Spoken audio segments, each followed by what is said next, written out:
Point उठाया कि convenient किस तरीके से है, इन तीनों में से एक ही पॉइंट उठाया कि कन्वीनियंट किस तरीके से है।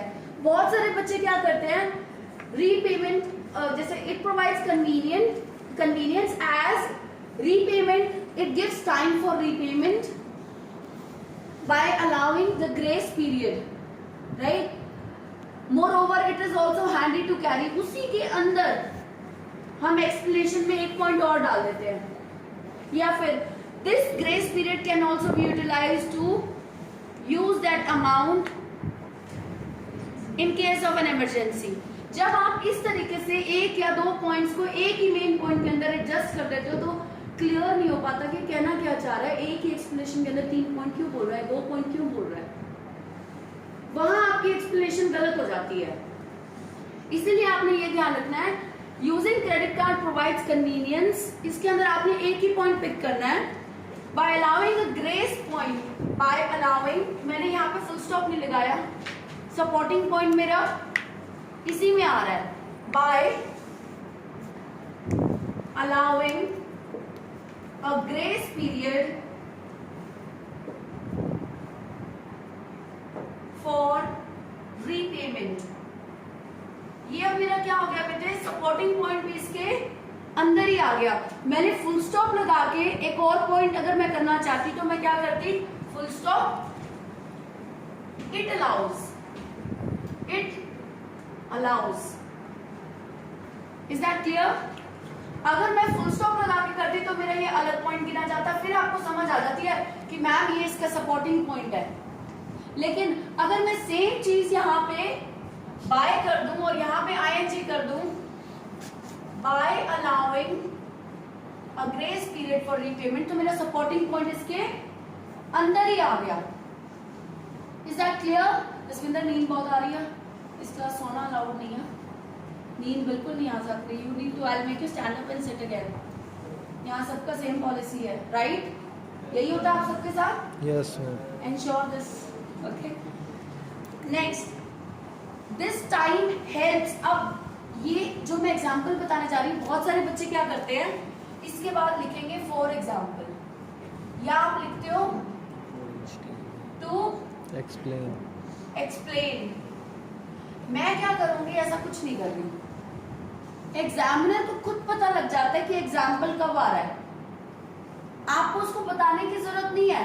फिर बहुत सारे बच्चे लिखते हैं अ सर्वे वाज कंडक्टेड। मैं ये एग्जाम्पल नहीं करवाती 7 बैंड वाले बच्चों को, ये सिर्फ इनको कराया जाता है 6 बैंड वालों को टारगेट देने के लिए कि ठीक है किसी तरह भी करे सही, ठीक है। अब मैंने यहाँ पे एग्जाम्पल जो लिया वो ये ले रही हूँ मैंने कन्वीनियंस का एग्जाम्पल देना, ना कि ग्रेस पीरियड का। It has been found that many users were given grace period for the repayment of the payment utilised by credit card. नहीं, मैंने एग्जाम्पल ग्रेस पीरियड का नहीं देना, मैंने एग्जाम्पल कन्वीनियंस का देना है, क्योंकि मेरा मेन पॉइंट क्या है, कन्वीनियंस। मेरी सारी बात कन्वीनियंस की चलेगी। लेकिन अक्सर बच्चे क्या करते हैं, एक लाइन होगी, अब अगली लाइन जो चल रही है उससे मैचिंग लाइन लिखते हैं, फिर उससे मैचिंग लाइन लिखते हैं। आपका सपोर्टिंग स्टेटमेंट जो है ग्रेस पीरियड वाला, वो भी ऊपर से मैच होना चाहिए। जब ग्रेस पीरियड अलाउ किया जाएगा तभी कन्वीनियंट होगा ना। ग्रेस पीरियड आपको मिल नहीं रहा, आज आपने खर्चा, कल आपको पे करना, फिर फायदा क्या क्रेडिट कार्ड का। क्रेडिट कार्ड का तो फायदा तभी है ना, आपको वो ग्रेस पीरियड उधार पे आप कुछ पैसे खर्च लो, महीने 1.5 महीने के बाद आप उसकी पेमेंट कर दो, तभी कन्वीनियंट है ना। तो अब मैंने जो ये अलाउइंग अ ग्रेस पीरियड लिखा, कन्वीनियंस के लिए लिखा। अब मेरा जो एग्जाम्पल होगा वो भी कन्वीनियंस के लिए होगा, ना कि ग्रेस पीरियड से मिलता जुलता। लेकिन बहुत सारे बच्चे लिखते हैं survey was conducted in which it was found that many people were given grace period for using their credit cards और for the repayment of their money. अब मैं क्या कर रही हूं, this helps them in taking time to recollect the amount to be paid। अब ध्यान रखना इस बात पे, I'm erasing this।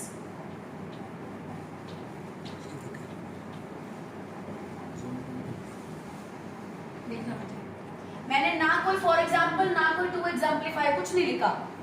एग्जामिनर को खुद समझ आ जाएगा बेटे, अगर आपकी लैंग्वेज अच्छी है और ये चीजें मेंशन करने की जरूरत नहीं है, वो वेस्टेज ऑफ वर्ड्स मानते हैं कि वहां पे बच्चे ने वेस्ट किया है वर्ड्स, अननेसेसरी रट्टे मारे हुए वर्ड्स लिखे हुए हैं, जो कि I will not name the institution because it is being recorded, but most of the people over here when they come from such institutions they have their recorded statements, रटी हुई लाइनें हैं, वो लाइन से मार्क्स नहीं मिलते, वो आपको 6 तक पहुंचा देती है, बट एग्जामिनर को पता लग जाता है अगर गुस्सा आया उसको मिनट में वो 5.5 करेगा, फिर वहां से पढ़ के आया होगा। Clear? Natural, they wanted natural thinking, right? अब मैंने क्या किया, दिस का मतलब, अब दिस का मतलब क्या है, ग्रेस पीरियड, ठीक है, ग्रेस पीरियड, लेकिन मैं इसको कंक्लूड किसके साथ करूंगी, सहूलियत के साथ, क्योंकि मेरा मेन पॉइंट क्या है, सहूलियत। This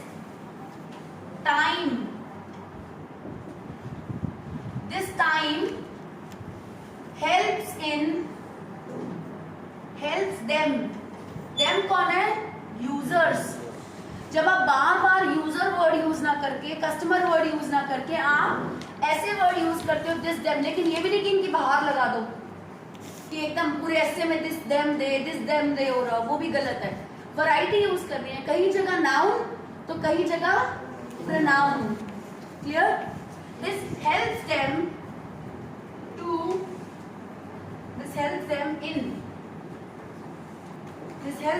in taking time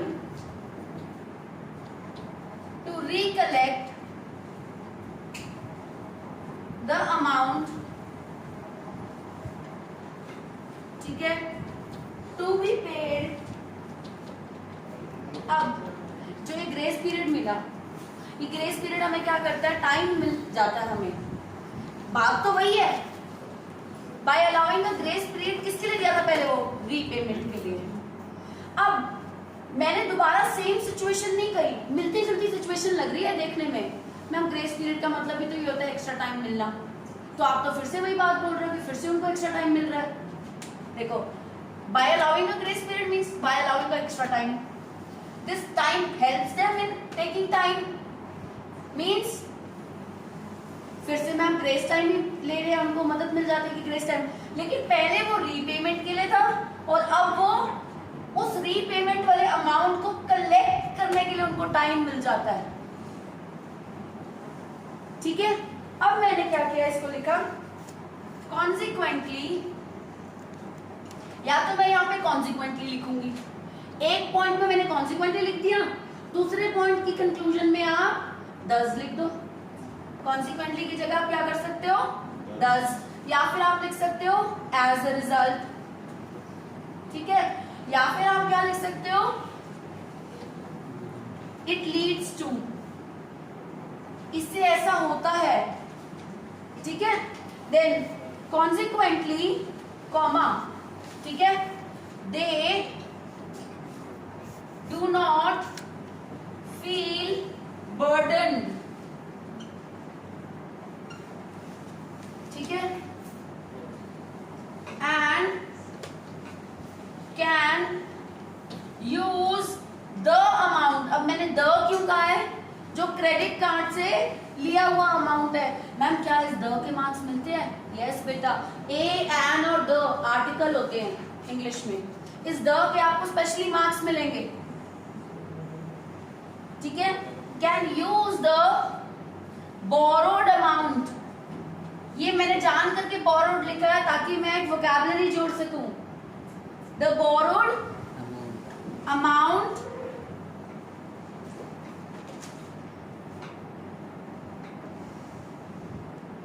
with ease, आराम से, ना तो वो बर्डन फील कर रहे हैं और ना ही वो मतलब, और वो आराम से भी पे कर रहे हैं, कोई जल्दबाजी भी नहीं है पेमेंट पे करने में। तो एट द एंड मेरी कंक्लूजन किस पे आ रही है, कन्वीनियंस पे। Clear, right. अब इसमें मैं ये भी कर सकती हूँ, इसी सेम पॉइंट को मैं यहाँ पे बेटे अगर स्ट्रेस कर दूं ना, मतलब यूजिंग क्रेडिट कार्ड्स प्रोवाइड, नहीं हम इसको ये रहने देंगे, मैं ये कहती हूँ स्ट्रेस फ्री पेमेंट, लेकिन वही बात है कि बाकी सब कुछ सेम रहता, लेकिन वहां पे मेरे पास एग्जैक्ट ऐसा कोई वर्ड ही नहीं निकल रहा कन्वीनियंस की जगह कि मैं लिखूं stress free borrowing, stress free payment. हम मार्केट्स में किसी से पैसा उठाते हैं, कभी भी मांग ले, ये लीगल प्रोसीजर है, ये लीगल प्रोसीजर है। 45 दिन से पहले अगर वो हमसे पैसे मांगेगा तो हम भी उस पर कोर्ट में जाके केस कर सकते हैं। लेकिन मंडी में पैसे दे दो, पैसे उठा उनसे बोरो कर लो, टाइम पीरियड बंधा हुआ है, लेकिन अगले पे मजबूरी आ गई और वो आपको क्या कहे, भाई मेरे को पैसे चाहिए, कोई लीगल प्रोसीजिंग नहीं है, नथिंग। तो मैं उसके लिए यहाँ पे ये कर रही थी कि हम लीगल प्रोसीजिंग वाला वर्ड जोड़ के भी इससे पॉइंट पूरा और बना सकते हैं, स्ट्रेस फ्री टाइम पीरियड या कुछ भी है। लेकिन एक बार हम इसको कन्वीनियंस ही लेते हैं ताकि आप कंफ्यूज ना हो। वेरिएशंस में हम तब काम करेंगे जब आप 6.5 का लेवल अचीव कर लोगे। जब 6.5 आ जाएंगे मैं उसके बाद वेरिएशंस पे जाऊंगी कि एक ही पॉइंट के अंदर हम 4 पॉइंट कैसे निकाल सकते हैं। और ठीक है, कन्वीनियंस अब समझ आया ये? ठीक है, ये एक पॉइंट पूरा एक्सप्लेन हुआ है। यानी जब आपने प्लानिंग की थी तो आपने क्या सोचा? आपने सिर्फ सोचा क्रेडिट कार्ड क्या प्रोवाइड करते हैं, कन्वीनियंस।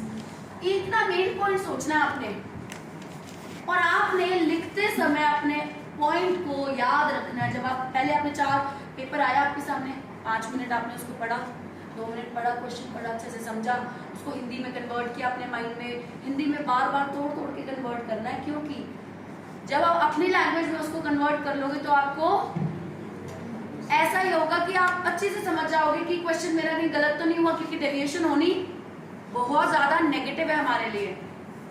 आईएलटीएस के टॉपिक इतने कंफ्यूजिंग होते हैं, कई बार समझ नहीं आता किसके बारे में लिखना था, पहली लाइन के बारे में या दूसरी के बारे में। ये मैंने पिछली क्लास में आपको बताया भी है कि अंडरस्टैंडिंग द टेक्स्ट, क्वेश्चन क्या है उसको अच्छे से समझना बहुत जरूरी है। उसके बाद हमारा स्टेप आता है प्लानिंग।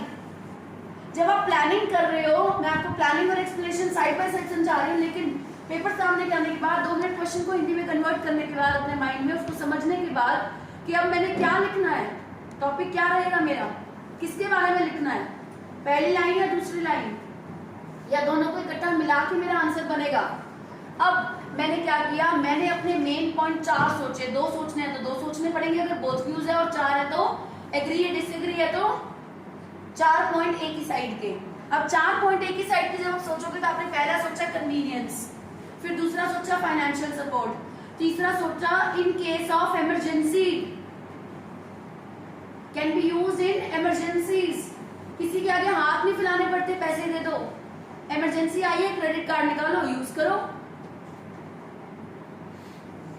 पैसे के लिए किसी के आगे झुकना नहीं पड़ता, तो इमरजेंसी में उसको हम यूज कर, झुकना नहीं पड़ता एक अलग पॉइंट है इमरजेंसी में। ठीक है, अब मैम अगर मैं यहाँ पे चौथा पॉइंट ये लगाऊं कि is handy, easy to carry, is handy, credit cards are handy, easy to carry, तो मैम क्या मेरा पॉइंट वो अलग सही रहेगा या इसी कन्वीनियंस के अंदर जुड़ जाएगा? वो डिपेंड करता है, वो डिपेंड करता है। बेटे लास्ट में अटेंटिवनेस खत्म हो रही है, मेरे को नाम नहीं लेना, ठीक है? All of you sit straight, seat straight, good. Now convenience, अगर मैंने पहले अगर कन्वीनियंस के अंदर कुछ ऐसा समझाया हुआ होता जो हैंडीनेस से रिलेटेड था, तब मैं उस पॉइंट को दोबारा नहीं ले सकती। बेटे एक पॉइंट के अंदर मैंने आपको पहले बता दिया 3 पॉइंट जुड़ सकते थे, इमरजेंसी भी उसमें जुड़ सकता था, उसी वजह से सहूलियत होगी।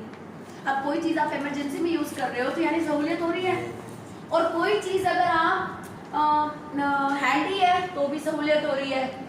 लेकिन अगर आप एक पॉइंट को अच्छे से अलग से उसी के एग्जाम्पल, उसी के सपोर्टिंग पॉइंट से समझा रहे हो, तो आप नोट करो इसके अंदर कहीं पे भी ना तो मैंने हैंडी की यूजेज की बात की और ना ही मैंने इमरजेंसी की बात की। इसी वजह से मेरा वो वाला पॉइंट मैं अलग से यूज कर सकती हूँ और उसको अच्छे से वैसे ही समझाऊं जैसे इसको मैंने समझाया है।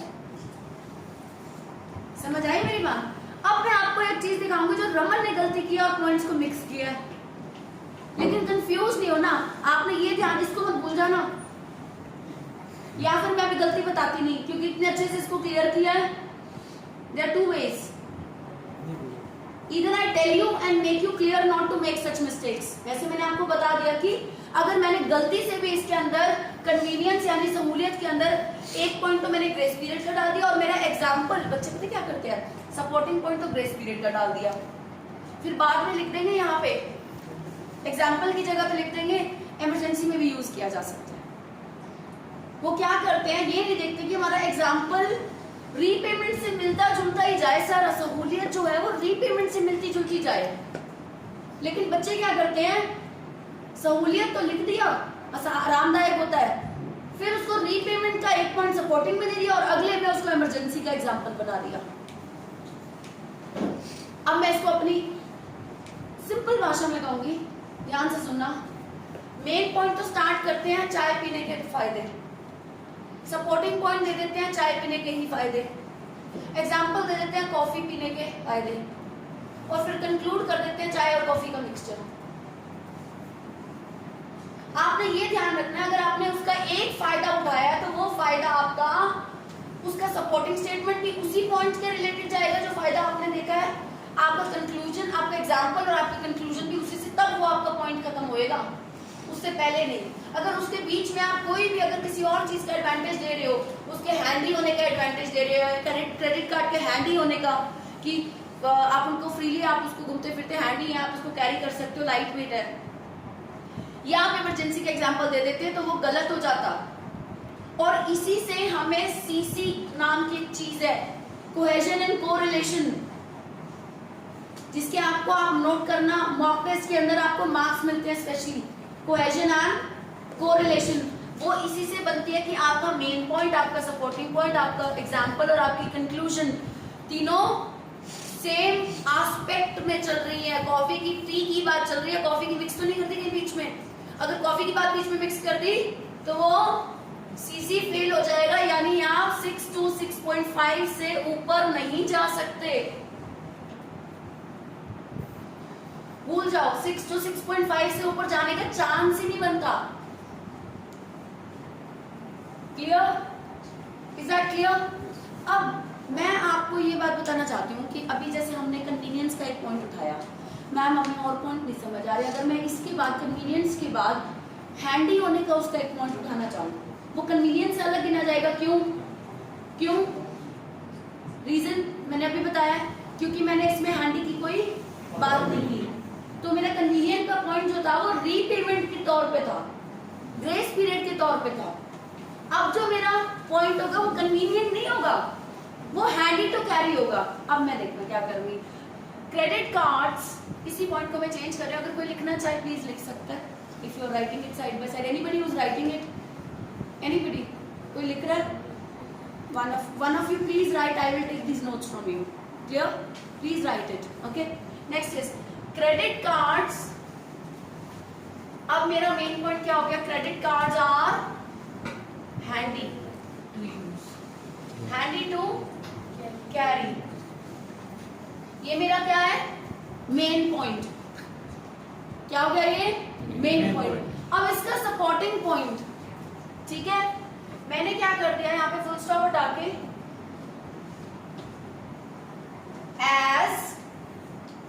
as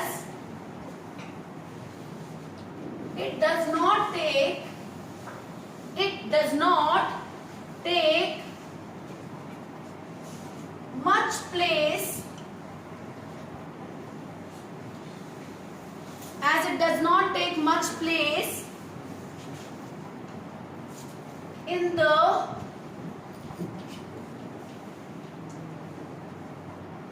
pockets of users। User की पॉकेट में ये ज्यादा जगह नहीं लेता।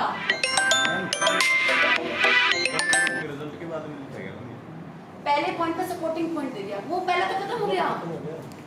अभिषेक यही तो समझाना है, यही तो समझाना है। जो पहला पॉइंट था मेरा वो क्या था, कन्वीनियंट, आरामदायक है। आरामदायक कैसे है, या तो मैं उठाती आरामदायक, दो तरीके से आरामदायक उठा सकती थी मैं।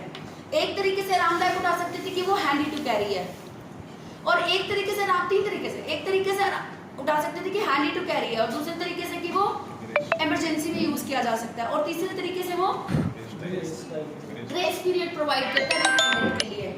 क्लियर? ठीक है, एयरप्लेन मोड पे कर दो बेटे। क्लियर? Is that clear? तो उसके अंदर आपने ये खास ध्यान रखना है कि मैं एक कन्वीनियंस जो है, सहूलियत का जो मेरा पॉइंट है, मैं 3 तरीके से उठा सकती थी, लेकिन मैंने उसको उनमें से एक तरीका उठाया और उसको पूरा एक्सप्लेन किया। उसके अंदर मैंने ध्यान रखा कि गलती से भी मैं कन्वीनियंस को अगर रीपेमेंट के तरीके से उठा रही हूँ तो रीपेमेंट की सारी बात चलेगी, बाकी 2 चीजों की बात मिक्स नहीं कर सकता जब तक वो पॉइंट खत्म नहीं हो जाता। अगर बेटे इस पैटर्न से चलोगे 7 band plus, I assure you, और मेरा टारगेट है, this is the first batch जिसमें मैं इस तरीके से पढ़ा रही हूँ। हमेशा 5-7 बच्चों पे टारगेट किया जिनके अंदर कैलिबर है इस चीज को करने का, कि उनकी लैंग्वेज है, उन्हीं को गाइड करती थी। This is the first time I am trying that 7+ for everybody, हर बच्चे को इक्वल गाइडेंस दे रही हूँ ताकि आपको इस पैटर्न का शुरू से पता लगे। Clear? Now in this case अब आप नोट करना, मैंने दोनों चीजों को मिक्स नहीं किया। मैंने रीपेमेंट की बात की तो मेरी एंड तक रीपेमेंट ही चली है। Consequently they do not feel burdened and can use the borrowed amount with ease for a particular time period, for a particular time period। और क्लियर कर दिया मैंने उसको, टाइम पीरियड है, टाइम फ्रेम, उसको आराम से उस पैसे को यूज कर सकते हैं। आप आराम से कर सकते हैं तो कन्वीनियंट हुआ, जो पहले में लिखा होता है कन्वीनियंट, और वो एक पर्टिकुलर टाइम पीरियड के लिए तो वो मेरी रीपेमेंट वाली टाइम जो बात चल रही थी वहां पे पहले recollect the amount to be paid, तो मैंने उसी कंटेक्स्ट में बात रखी अपनी।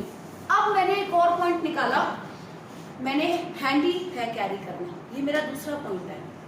मैंने कन्वीनियंस में उसको एक पॉइंट बना लिया। मैं चाहती तो कंफ्यूज कर सकती थी, 2 चीजों को 3 चीजों को कन्वीनियंस में डाल देती, उस पॉइंट की मेरी वैल्यू ना रहती।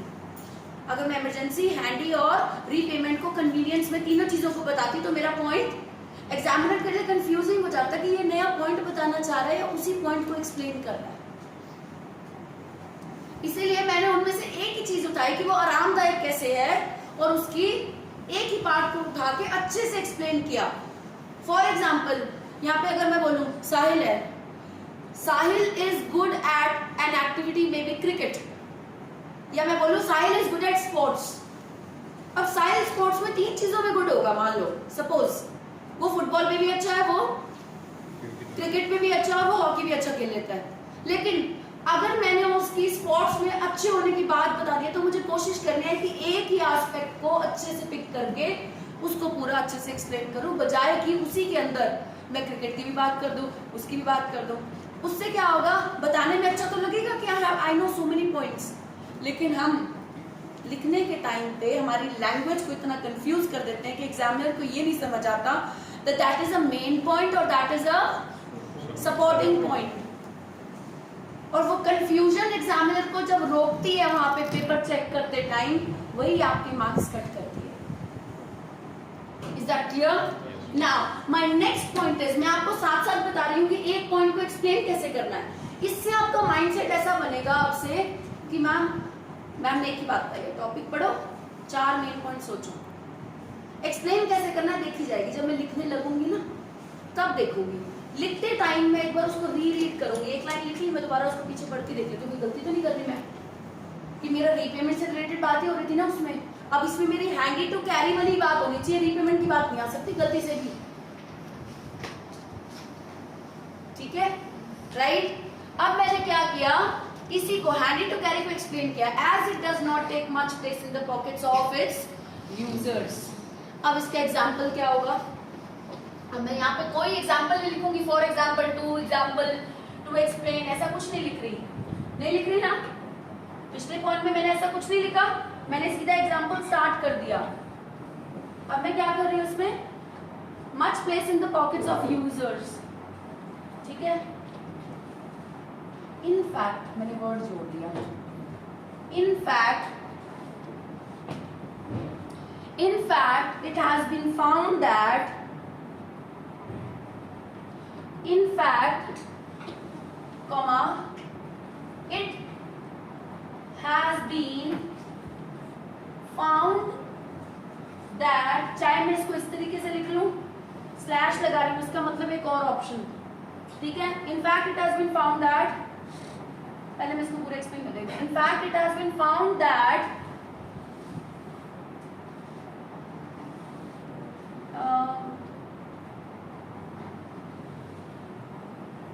the details can be kept in the digital mode. Digital mode में हम अगर उसकी डिटेल्स रखी जा सकती हैं, किसकी? दैट इट्स डिटेल्स, इट्स यानी किसकी? क्रेडिट कार्ड की, या फिर the details of credit card can be kept in the digital mode which eradicates का मतलब होता है रिमूव करना, इरेडिकेट्स या removes the need to even carry the card. अब मैंने क्या किया, एग्जाम्पल में मैंने कहा हैंडी टू कैरी है, पॉकेट में जगह कम लेता है। अब मैंने क्या किया, नहीं पॉकेट में जगह कम लेता है, देखो। उसके बाद मैंने क्या किया, पॉकेट में जब वो जगह लेते तो हम उसको कैरी करते हैं।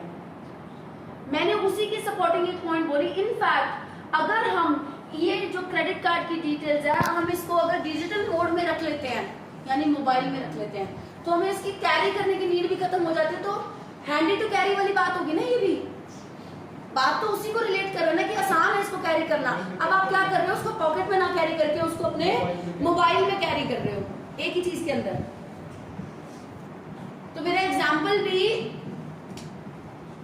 उससे रिलेटेड। अगर इसको और इजी करना हो, आपको लगता है मैम कॉन्ट्राडिक्टरी हो रहा है ना, कैश नहीं, मैं कैश की बात तो डालनी नहीं। अगर कैश की बात डाल दूंगी मैं, तो एक टॉपिक से दूसरे टॉपिक में मैं चाय में कॉफी की बात मिक्स कर रही हूँ। मैंने अपनी बात को समझाते टाइम चाय के अंदर कॉफी की बात मिक्स नहीं करनी, मैंने कार्ड के साथ कैश नहीं मिक्स करना। मैं जरा क्या कर सकती हूँ, it does not take much place, है ना। मैं यहाँ लिख सकती हूँ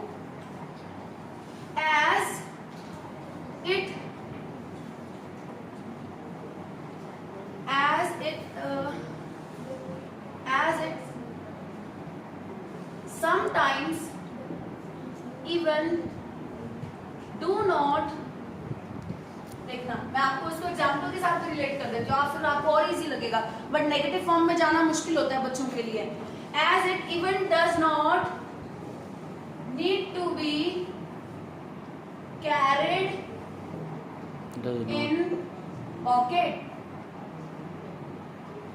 इसको पॉकेट में कैरी करना भी जरूरी नहीं है, इन पॉकेट ऑफ यूजर्स।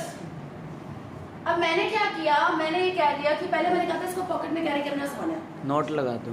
मैंने क्या किया, कई बार ऐसा होता है इसको पॉकेट में कैरी करना भी जरूरी नहीं है, दोनों बातें इजी टू कैरी में जा रही हैं, हैंडी टू कैरी में। फिर मैंने क्या किया, in fact it has been found that the details can be kept in the digital, उसी का एग्जांपल दे दिया। अब समटाइम्स अगर आप उसको कैरी करने की जरूरत नहीं है पॉकेट में, तो किस तरीके से उसका एग्जांपल दे रहे हो आप। एग्जांपल में मैंने कह दिया कि उसकी जो डिटेल है आप डिजिटल मोड में रख लो, अपने मोबाइल में रख लो, तो जिससे उसकी जो नीड है उसको कैरी करने की कार्ड की वो खत्म हो गई। तो मेरा एग्जांपल और सपोर्टिंग पॉइंट और मेन पॉइंट तीनों ही उससे रिलेटेड है। Is that clear now? वो भी पॉइंट ठीक था और ये भी पॉइंट ठीक है, वो पॉजिटिव में था और थोड़ा सा अलग बात की थी कि एक उसको पॉकेट में कैरी कर सकते हो। अब मैंने क्या किया, जो एग्जांपल दिया है मैंने ये एग्जांपल इजी टू कैरी में दिया, और बीच वाली पॉइंट को मैं हेल्प ले भी सकती हूँ और नहीं भी ले सकती, वो मेरी मर्जी है, लेकिन जो मेरा मेन पॉइंट है उससे डेविएट नहीं होना चाहिए। Session, sit and stand. Sit and stand for a while. Once again. Anybody else who is sleepy? कोई और किसी को नींद आ रही है? Anybody? Okay. Now, मेरा अब इसका कंक्लूजन रह गया। कंक्लूजन रह गया main point, supporting point, example. मैंने कोई एग्जाम्पल नहीं लिखा, लेकिन एग्जामिनर को पढ़ने में उसको ऐसे लग रहा है बात तो एक ही चीज की कर रहा है, बच्चा बहुत अच्छा लिखता है। मैं अपनी प्रेस नहीं कर रही, आप जब ऐसा टास्क लिखोगे तो कहेगा बच्चा बहुत अच्छा लिखता है, बिल्कुल स्मूथ लिखा हुआ है, गाड़ी रोड बिल्कुल स्मूथ है, कोई ब्रेकर नहीं है बीच में। Is that clear? ब्रेकर पसंद नहीं है ना हमें? कई बार कॉलोनी में लोग इतने दिन ब्रेकर लगवा देते हैं, उस कॉलोनी में जाने का मन ही नहीं करता, होता है ना? So similarly, the writer does not want to, the examiner does not want to check your paper if there are so many errors in that, और वो smooth. अभी मैं बात कर रही हूँ आपसे coins, 1 rupee coin, 2 rupee coin, 5 rupee note, 100 rupee note, 200 rupees note, 500 rupees note, 1000 rupees note, money in the bank, huge money. We're flying to Canada. मैं आपको आपका माइंडसेट चेंज कर रही हूँ. अभी मैं सारी बात पैसे की कर रही थी, एकदम से मैं फ्लाइंग टू कनाडा. अब नया थॉट आ गया. वो नया थॉट आपका तब आना चाहिए जब आपकी 4-5 बातें आपकी उस थॉट की हो चुकी हैं, उसको पता लग जाए एक थॉट मेरा कंप्लीट हो गया, अब मेरा न्यू पॉइंट स्टार्ट होगा. एक पॉइंट पूरा उसने सारे पैसे की बात की है, ये नहीं कि आप सुनो देखना कहाँ थॉट जाता है. 1 रुपी कॉइन, अठन्नी, 5 rupee coin, 10 rupee gold coin, then 100 rupee, 50 rupees note, 100 rupee note, 200 rupee note, 1000 rupees note. मैंने क्या किया, आपको रखा तो मनी में ही, लेकिन अब बीच में ठंडी की बात आ गई, फिर बात आ गई गोल्ड कॉइन की. अननेसेसरी डिटेल क्यों दी है मैंने, जो आउट ऑफ द ट्रेंड है. फिर थोड़ा सा उसको रुकना पड़ रहा, यानी पॉजेस ना आए कहीं पे भी. स्मूथ एक पॉइंट एक्सप्लेन हो गया. अब पता है अभी हमें एक लिमिट आती है, एक पॉइंट खत्म हो जाता है, उसके बाद ही उसने दूसरे पॉइंट की बात शुरू की है. मैंने फ्लाइंग टू कनाडा की बात अच्छे से पूरे सारे पैसे की बात करके, जहां आपको पॉज नहीं आया, फिर बात स्टार्ट किया. Am I able to put my self right clear? Yes sir. Okay, अब इसकी कंक्लूजन रहती है अभी. I will read it again to get you into note. Credit cards are handy to carry, as it sometimes even does not need to be carried in pocket of users. कभी इसको कभी ऐसा भी होता है. sometimes क्यों जोड़ा है? क्योंकि ना ये हमेशा नहीं होता, लोग पॉकेट में भी रखते हैं. और तो मैंने sometimes जोड़ दिया ताकि उसके मन में ये ना आए हर कोई थोड़ा ना पॉकेट में रखता है, हर कोई थोड़ा ना डिजिटल मोड पे रखता है, राइट? कई बार ऐसा भी होगा कि डिजिटल मोड काम नहीं आएगा और कार्ड ही चाहिए.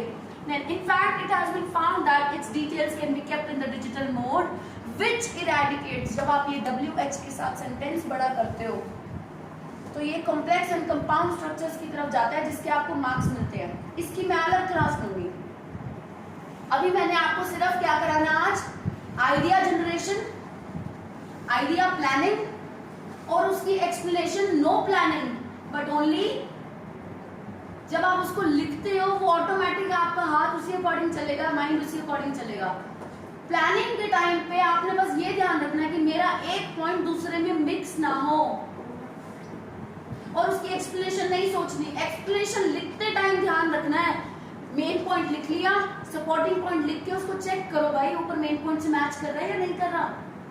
उसके बाद उसका जो एग्जाम्पल है वो चेक करो कि सपोर्टिंग पॉइंट और मेन पॉइंट के साथ लिंक कर रहा है, कुछ मैं अलग बात कर रहा हूँ.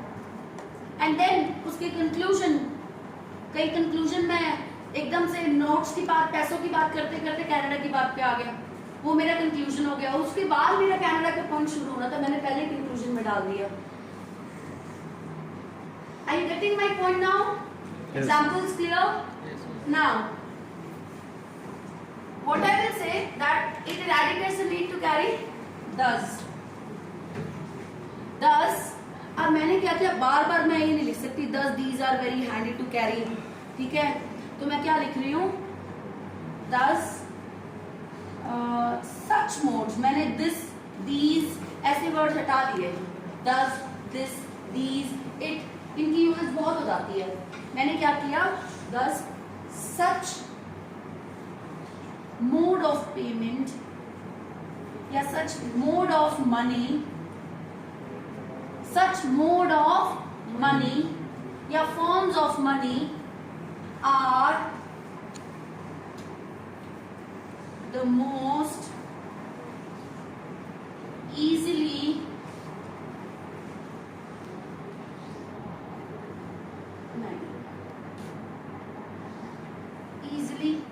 carried.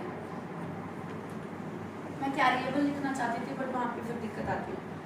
Thus such mode of money, सच अगर मोड्स है तो आएगा आर, सच मोड है तो आएगा इज।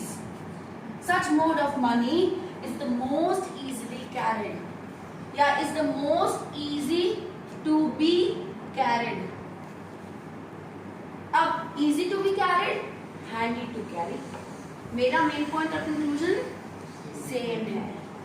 इससे मेरे को सीसी मेरा अच्छा रहेगा, cohesion and correlation will be good. वो अच्छा है तो 6.5 से ऊपर मार्क्स मिलेंगे ही मिलेंगे, बट एंश्योर पॉइंट्स समझदारी वाले हो। ऋतिक ने कौन सा पॉइंट बोला था अभी? रिस्क वाला। देखो वो भी जगह सच है कि ऐसे पॉइंट्स हमें इनके साथ आते ही आते हैं क्योंकि फ्रॉडुलेंस बहुत ज्यादा है, लेकिन आपने ये ध्यान रखना है कि अगर उसकी फ्रॉडुलेंस है तो उसके अगेंस्ट फाइट करने के तरीके भी है। जब तक उसके तरीके आप उस पॉइंट को मत रखो वो कंट्रोवर्शियल पॉइंट हो जाता है। आप पॉइंट वो उठाओ जो मैच्योर है, जो क्लियर है। आप अपनी लाइफ में ऐसे ही पार्टनर चाहोगे जो समझदार हो और आपको समझे।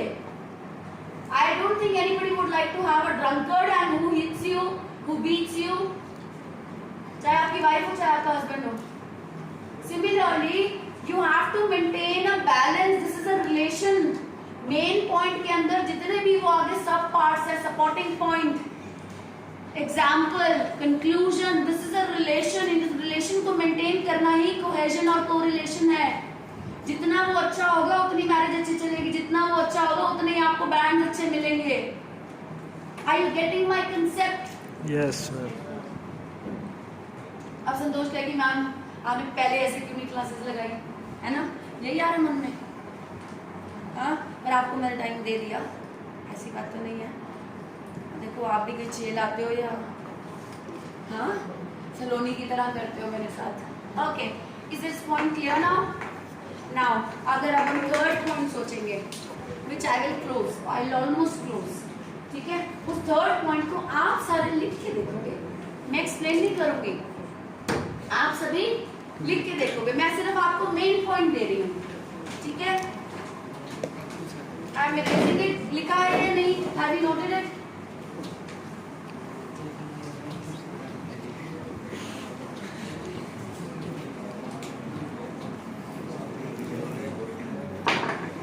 Okay, but now listen. Credit cards are handy to carry. हो गया था? Credit cards provide, क्या प्रोवाइड करते हैं ये? फाइनेंशियल सपोर्ट, फाइनेंशियल सपोर्ट, ये मेरा मेन पॉइंट है। क्रेडिट कार्ड हमें फाइनेंशियल सपोर्ट प्रोवाइड करते हैं, यानी BP2 का फर्स्ट पॉइंट।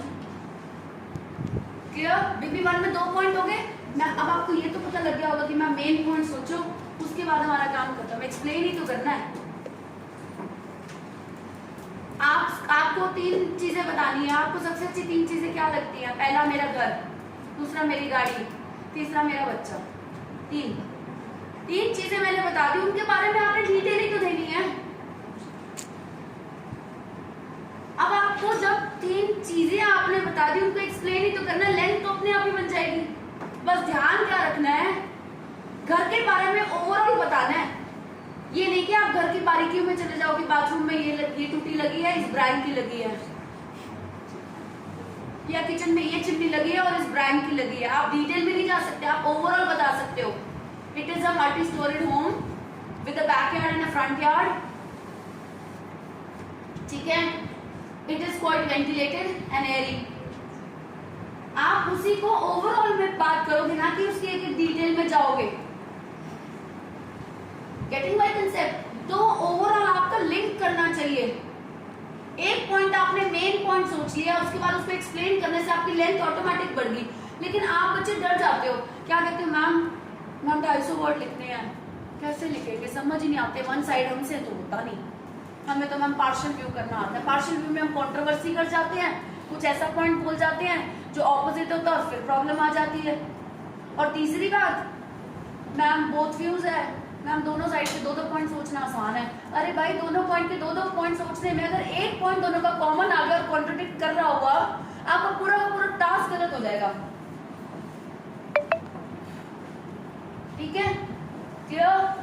अभी मैं कह दूं यहाँ पे किसी भी एक स्टूडेंट के बारे में अगर मैं बोल दूं, सपोज अगर मैं बोलूं अभिषेक की अच्छाई भी बताओ बुराई भी बताओ, एक ऐसा पॉइंट होगा जो इसकी अच्छाई और बुराई में कॉमन आ रहा होगा, जहां वो पॉइंट आया नहीं और वही एग्जामिनर ने मार्क्स कट किए नहीं।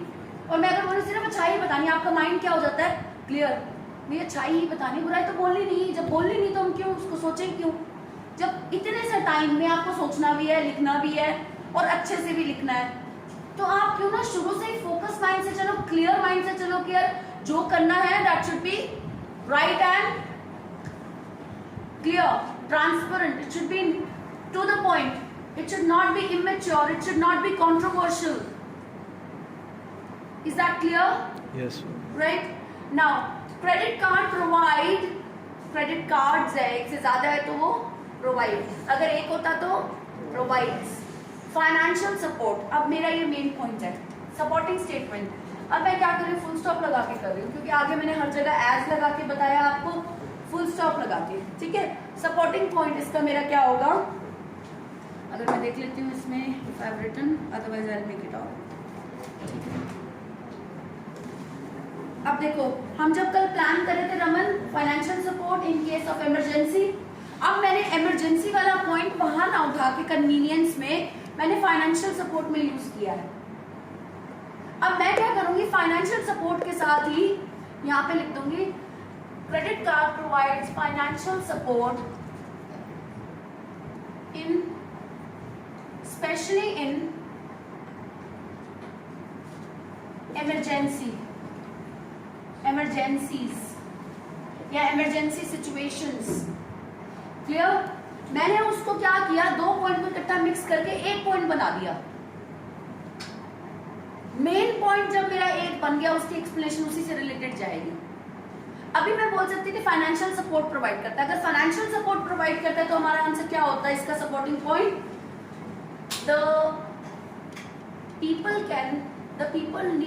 the users need not borrow money from people, rather they can rely upon their cards.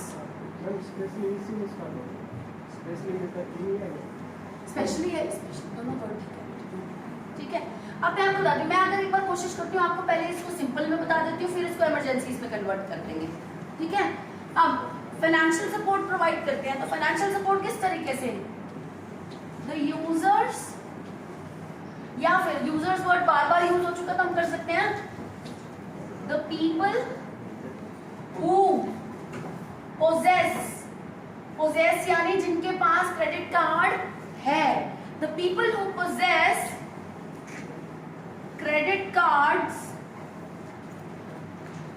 अब कॉमा लगा रही हूं मैं क्योंकि मैं कंडीशन दे रही हूं, इफ देन, अगर ऐसा है तो ऐसा है, the people who possess credit cards do not need to beg or ask for money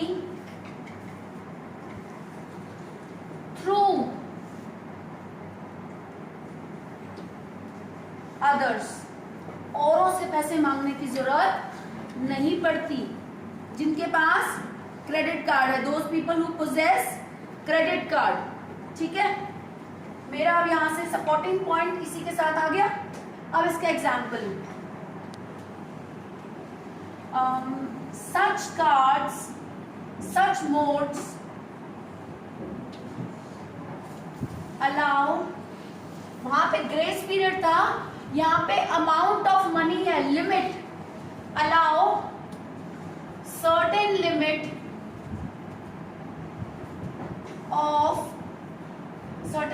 of amount, sorry certain limit of money करोगे आप यहाँ पे, या finance, certain limit of finance या money that can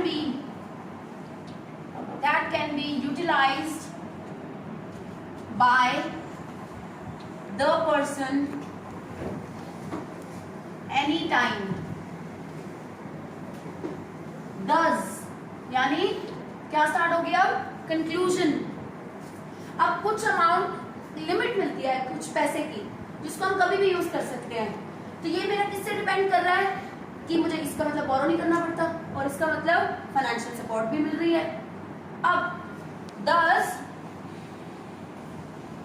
they can thus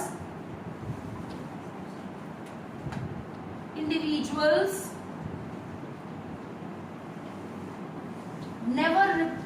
never need to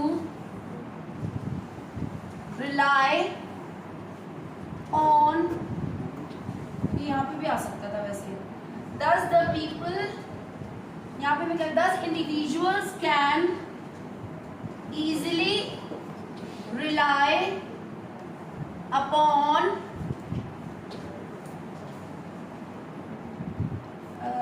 this paper card, ठीक है, for any finances,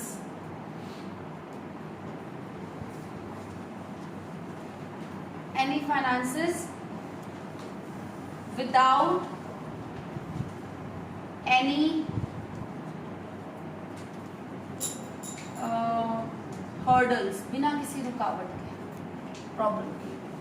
तो मैंने क्या किया, अगर मैं विदाउट एनी हर्डल्स नहीं लिखना चाहती, ठीक है, तो मैं सिंपल यहाँ पे ये कर सकती हूँ, फाइनेंसेस के लिए हमें मतलब 10 इंडिविजुअल्स कैन इजीली रिप्लाई, यानी डिपेंड कर सकते हैं। जब इस पर डिपेंड कर रहे हैं इस पेपर कार्ड पे, तो फाइनेंशियल सपोर्ट प्रोवाइड कर रही है,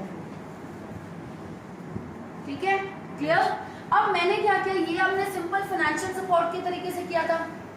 अगर मेरे पास पॉइंट एक्स्ट्रा है तो मैं उस पॉइंट को मिक्स कर सकती हूँ। यहाँ पे मैं क्या कर दूंगी, financial support in emergencies, or the people who possess credit card do not need to beg or ask for money through others in tough times. In tough times, such modes allow certain limit of money that can be utilized by the person anytime. इस any time से वो बात relate हो रही है, चाहे वो emergency हो। Thus individuals can easily rely upon this paper card for any finances, ठीक है, any finances, especially during crisis। Emergencies भी क्राइसिस ही होती है एक तरीके से। तो मैंने क्या किया, उसी पॉइंट के अंदर सिर्फ वर्डिंग जोड़ दी, एक पॉइंट मेरा मिक्स हो गया। मैंने फिर बता दिया आपको, लिखवाना आपसे था। हाँ, नाउ कंफ्यूजन हो गया, 10 से हो गया, ध्यान का है। Okay, now listen to me, one thing that I want to say. इसके अलावा हम क्रेडिट कार्ड का और क्या बेनिफिट दे सकते हैं, आप बताओ, मेन पॉइंट दोगे आप मुझे। यस, परचेजिंग पावर इंक्रीज होती है, तो फाइनेंशियल सपोर्ट है। उसकी जगह हम ये कह सकते हैं लग्जरीज, इंसान लग्जरी आइटम भी परचेज कर सकता है अगर, ठीक है, अभी मेरे पास कैश नहीं है ऑन द स्पॉट, लेकिन मुझे कोई बड़ी आइटम देनी है, 1 लाख 1.5 लाख की, अगर मेरी लिमिट है दे सकती हूँ, ठीक है, ठीक है। या फिर आप बोल सकते हो tendency to use large amount, अगर वो उनकी लिमिट का पार्ट है। लेकिन अगेन वो ये कि बहुत ज्यादा डेप्थ में जाने वाले पॉइंट है। मैं ऐसा पॉइंट चाहती हूँ जिसका मेन पॉइंट छोटा हो और स्ट्राइकिंग हो। स्ट्राइकिंग मीन्स एकदम माइंड को हिट करना। हाँ यार, ये बात तो ठीक है। आपके माइंड में जब तक ऐसा थॉट नहीं आता तब तक एग्जामिनर को आपका टास्क भी पसंद नहीं आएगा। Very nice. People can avail huge discounts through credit cards. Supporting point मैं आपको रफ में बोलूंगी, आप इसको लिख के देखोगे एक्सप्लेनेशन। इसकी एक्सप्लेनेशन ये होगी कि as a lot of offers are in the market for credit card users. Example, बहुत सारी कंपनीज आजकल उन लोगों को हैवी डिस्काउंट्स देती हैं जिनके पास क्रेडिट कार्ड है। Conclusion, therefore in order to avail of discounts, hefty discounts, credit cards are a great source. सारी बात एक ही मेन पॉइंट से जुड़नी चाहिए और आपको क्या सोचना है, सिर्फ मेन पॉइंट, ना कि ये सोचना कि मैम 250 वर्ड कैसे लिखेंगे, 250 में से 200 वर्ड कैसे लिखेंगे बीपीस के। अब सिर्फ बच्चों को टेंशन नहीं होती है मैम बॉडी पैराग्राफ 1 और 2 में लिखे क्या। This is the main problem. Ma'am topic पढ़ते हैं पहले तो ऐसे होता है इतना लिखना पड़ेगा, अब सोचे क्या लिखे क्या, आइडियाज ही नहीं आते। आपने आइडियाज सिर्फ 4 गिनती के टू द पॉइंट सोचने हैं, उसको छोड़ दो, स्टार्ट करना स्टार्ट कर दो। वो आपके पेपर पे लिखे होने चाहिए रफ में, ताकि वो ना भूल जाओ। लिखते टाइम एक्सप्लेनेशन में आप इतना खो जाते हो कि अगर आपके वो मेन पॉइंट गुम हो गए फिर आप वही गड़बड़ करोगे कि एक्सप्लेनेशन के अंदर मेन पॉइंट के अंदर मेन पॉइंट दूसरे वाले का फर्स्ट पॉइंट के एक्सप्लेनेशन में चला जाता है। फर्स्ट पॉइंट की जो एक्सप्लेनेशन हो रही होगी ना, आप नोट करना, कई बार आपका दूसरा मेन पॉइंट उसके अंदर ही एंटर हो जाता है और फिर आप कहते हो अब क्या लिखें, शॉर्टेज ऑफ पॉइंट्स। इसीलिए आपने ये ध्यान रखना है जब आप प्लानिंग कर रहे हो आपके 4 मेन पॉइंट पेपर पे अलग लिख लो, सॉलिड ठोस, they should be like wow. And after that when you start writing आपने सिर्फ क्या ध्यान रखना है, मेन पॉइंट से लिंक हो रही है ना बात, कुछ गड़बड़ तो नहीं। और अभी अगले 4-5 दिनों तक आपने इस पैटर्न को फॉलो करना और आपने ग्रामर की गलती को इतना नहीं सोचना। अक्सर लिखते हो बच्चों को ध्यान जाता है SES, आप फ्री फ्लो हो जाओ। एक बार मैं ये चाहती हूँ कि अगले 4 या 5 दिन के अंदर आपके जो आइडियाज हैं वो इस पैटर्न से चलने लग जाए, फिर ग्रामर को कैसे सॉर्ट करना वो मेरी ड्यूटी है। उसकी भी मैं क्लास यहाँ पे ग्रुप में लगाऊंगी। जो आप मतलब ग्रामर की क्लास मांगते हो वो ग्रामर की क्लास IELTS की 4 दिनों के अंदर कंप्लीट हो जाती है। IELTS की मोटी मोटी चीजों का अगर आप उनका ध्यान रख लोगे तो आपको IELTS के अंदर ग्रामर की प्रॉब्लम नहीं आएगी। Is that clear? Yes, sir. Sure. That's it for today. Was it off?